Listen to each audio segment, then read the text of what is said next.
Well, thank you for joining us for KBOI 2 News Midday. I'm Brian Moore, and we're going to get right to our top 11 stories at 11. The Add the Words bill, formerly known as House Bill 2, has died in committee. The House State Affairs Committee voted earlier today to hold that bill, essentially killing it by a 13-4 straight party line vote. The bill would have included housing and employment protections for gays and lesbians in the Idaho Human Rights Act. You bare your soul in front of a group like this, and you hope that they listen in earnest without agenda, and I don't know that that happened here. The Add the Words movement had been denied a legislative public hearing for 9 consecutive years until this year. And one local man who supports the committee's decision spent $2,000 of his own money to make his point. He paid for this newspaper ad. It took the form of a yellow sticker placed on the front page of the Idaho Statesman. It says, "Add no words, stand up to bullying." And at a meeting last night, ACHD commissioners voted to increase protections for the agency's gay and lesbian employees. They now recognize same-sex marriage for benefit plans as well. They also added sexual orientation and gender identity to their equal employment and harassment policies.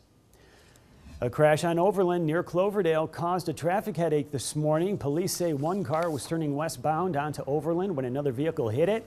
No one was taken to the hospital, but officers say one driver was investigated for a DUI.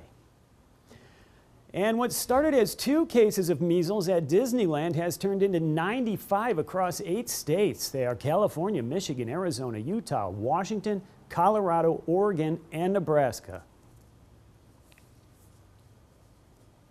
We've given people a false sense of security, and it's situations like this, outbreaks like this, that really remind us of the importance of these diseases and really the benefit of vaccine. Health officials now believe up to 1,000 people may have been exposed at this point. And St. Luke's plan to expand in downtown Boise is getting mixed reviews from some neighbors. While the neighbors understand the hospital's desire and need to expand, they still have some concerns. We will share them with you in just a moment. And the city of Caldwell has a problem with crows. They make quite a mess. The city has spent $5,000 so far on a new system to try and scare them off. Find out if it's working. That's coming up in a little bit.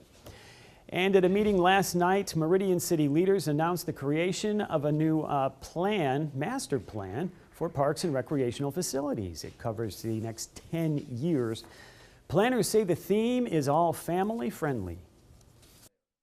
There's also specialized things like dog parks or new ideas like pickleball courts that have come up through this process. The city will mail out surveys to all city residents soon, as well as make that survey available online. And Boise Police Chief Mike Masterson is officially retiring today after leading the department for a decade.